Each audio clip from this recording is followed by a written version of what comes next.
جس کو اب گناہ سمجھا ہی نہیں جاتا ہے، جسے ہم گالم گلوچ کہتے ہیں، گالی گلوچ کہتے ہیں، یہ ایک ایسا گناہ ہے کہ جس کی طرف ہماری توجہ نہیں ہے۔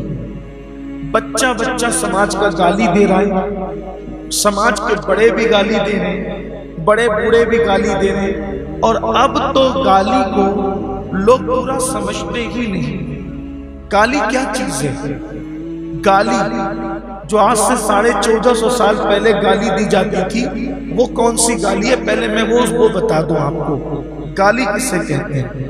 یعنی کسی کو کہنا کہ تیری ماں ایسی، اس کو آر دلانا ماں پر سے کہ تیری ماں ایسی۔ جیسے مثال کے طور پہ اس دور میں عورتیں ختنہ کرتی تھی تو کوئی کسی کو کہتا تھا تو ختنہ کرنے والی کا بیٹا ہے، یہ گالی تھی اس دور کی۔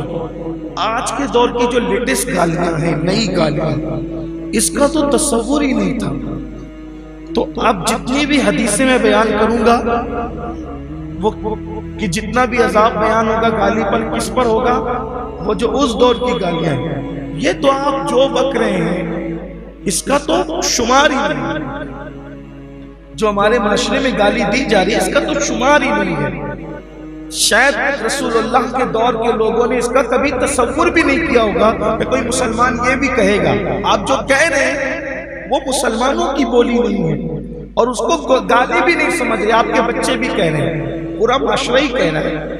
الیاذ باللہ، یہ کافر لوگ دیتے تھے جو گالیاں، بلکہ کافر بھی نہیں دیتے تھے اس دور کے جو آپ ہم گالیاں آج ہمارے سماج میں رائج ہیں۔ اللہ رحم و کرم فرمائے۔ تو گالی کس کو کہتے تھے اس دور میں؟ کہ اے ختنہ کرنے والی کے بیٹے، آؤ اے ختنہ کرنے والی کی اولاد، یہ گالی تھی اس دور۔ حضرت ابو ذر نے، معاذ اللہ میں یہ نہیں کہنا چاہتا کہ کسی صحابی نے گالی دی، لیکن حدیث میں آیا تو میں پڑھ رہا ہوں اس بات کو تاکہ آپ کو عبرت ہو، حالانکہ یہی بات انہوں نے کہی، اے ختنہ کرنے والی کے بیٹے۔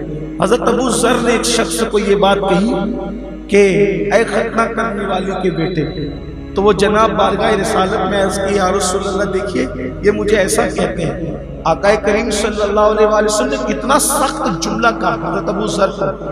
ابو ذر، کیا زمانے جہالت کی باتیں اب بھی تمہارے اندر موجود ہیں؟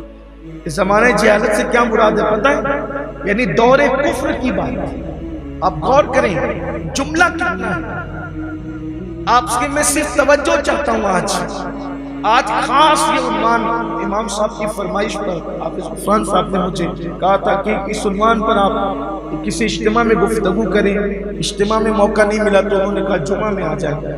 اب وہ ہوتے تو اچھا ہوتا، لیکن ان کو کہیں بھیج دیا گیا بیان کیا، لیکن ان کا درد مند دل اس بات پر بے چین ہوا کہ یہ بات ہونی چاہیے۔ لیکن آپ توجہ کریں، صحابی رسول کی زبان سے جملہ نکلتا ہے ختنہ کرنے والی کے بیٹے، آر دلانے کے لیے، اور اس کے بعد اللہ کے رسول علیہ السلام اس کمپلین پر کہتے ہیں کہ کیا تمہارے اندر اب بھی زمانے جاہلیت کے معاملات، زمانے جاہلیت کی باتیں اب بھی تمہارے اندر موجود ہیں؟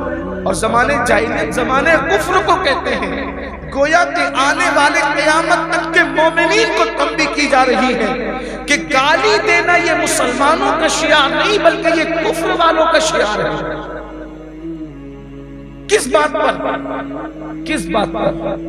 صرف اتنا کہنے اللہ کے رسول صلی اللہ علیہ وسلم نے فرمایا جو گالی دیتا ہے اللہ اس کو اپنا دشمن بنا دیتا ہے۔ اللہ اس کو دشمن کی حد تک برا جانتا ہے جو گالی دیتا ہے، جو گالی دے اللہ اسے دشمن کی حد تک برا جانتا ہے۔ فرمایا گالی دینا فسق ہے، کسی مسلمان کو گالی دینا فسق ہے، اور مسلمان سے لڑنا یہ کفر ہے۔